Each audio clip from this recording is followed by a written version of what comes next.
First మీరు institute లో చెప్పే సబ్జెక్ట్ మొత్తం నేర్చుకోండి. అంటే ఇన్స్టిట్యూట్ కి వెళ్తారు కదా, ఇన్స్టిట్యూట్ లో జాయిన్ అయినప్పుడు అంటే ఏ ఇన్స్టిట్యూట్ అయినా పర్లేదు, ఏదో ఒక ఇన్స్టిట్యూట్ లో జాయిన్ అవుతారు కదా, వాళ్ళు చెప్పే క్లాసులు పర్ఫెక్ట్ నేర్చుకోండి. దీనికోసం మీరు లాంగ్ టర్మ్ కోచింగ్ కి వెళ్ళండి. ఏదో షార్ట్ టర్మ్ ఆఫ్టర్ ఈవెంట్స్ నేను వెళ్తా 30 days 45 days అంటే అప్పుడు చాలా కష్టం అవుతుంది. నేను ఏదైనా ఏం చెప్తా అంటే మీకు లాంగ్ టైం ప్రిపరేషన్ అనేది చాలా ఇంపార్టెంట్ అంట. నేను లాంగ్ టైం నుంచి ప్రిపేర్ అయిన వాడికి ఖచ్చితంగా జాబ్ వస్తుంది, 100% జాబ్ వస్తుంది. అది ఎవరెవరికి వస్తుందని చెప్పేసి మనం ఇప్పుడు డిస్కషన్ చేసుకుందాము. నువ్వు ఇన్స్టిట్యూట్ లో చెప్పే సబ్జెక్ట్ అంతా కూడా పూర్తిగా నేర్చుకో. డైలీ క్లాసెస్కి వెళ్ళు రెగ్యులర్ గా. ఒక్కటి మాత్రం ఖచ్చితంగా చేయు, ఇన్స్టిట్యూట్ లో ఎట్టి పరిస్థితుల్లో ఒక్క క్లాస్ కూడా ఒక్క గంట కూడా నువ్వు ఎగ్గొట్టొద్దు, అంటే ఆబ్సెంట్ అవ్వద్దు. ప్రతి క్లాసు ప్రతి సబ్జెక్టు మొత్తం క్లియర్ గా నేర్చుకో. మన ఇన్స్టిట్యూట్ లో ఎట్లా ఉంటదంటే షార్ట్ టర్మ్ లో సబ్జెక్ట్ మొత్తం కంప్లీట్ కాదు, లాంగ్ టర్మ్ కోచింగ్ తీసుకుంటే ఏమైతుందంటే వాళ్ళ సబ్జెక్ట్ మొత్తం కూడా చెప్తారు. నేను ఎట్లా తీసుకున్న కోచింగ్ అంటే నోటిఫికేషన్ వచ్చింది, ఎగ్జామ్ రిజల్ట్స్ వచ్చినాయి, అయిపోయింది. నెక్స్ట్ నోటిఫికేషన్ 3 years తర్వాత వస్తుందని తెలుసు కదా మనకి. సో 3 years తర్వాత వచ్చే నోటిఫికేషన్ కోసం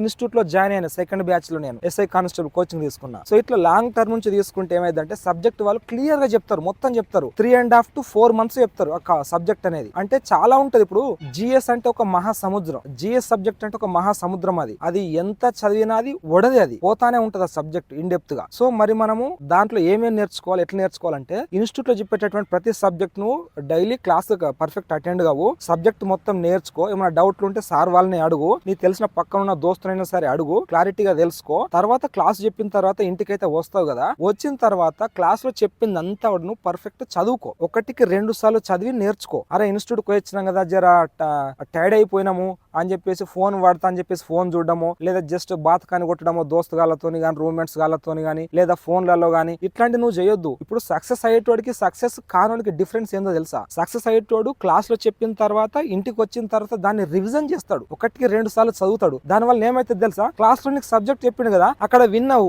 నోట్స్ రాసుకున్నావు, మళ్ళీ ఇంటికి వచ్చిన తర్వాత మళ్ళీ నువ్వు చదువుకుంటున్నావు. నీ ఓన్ మైండ్ తోని నువ్వు ఓన్ గా అనలైజ్ చేసుకుంటూ నువ్వు అర్థం చేసుకుని చదువుకుంటున్నావు కదా, నీకు సబ్జెక్ట్ వస్తుంది, నీకు గుర్తుంటది. ఇట్లా నీకు సబ్జెక్ట్ వచ్చి నీకు గుర్తుందంటే నువ్వు జాబ్ కి అచీవ్ అవుతావు అన్నట్టు, నువ్వు జాబ్ అచీవ్ చేయగలుగుతావు అన్నట్టు, నువ్వు జాబ్ సాధిస్తావు.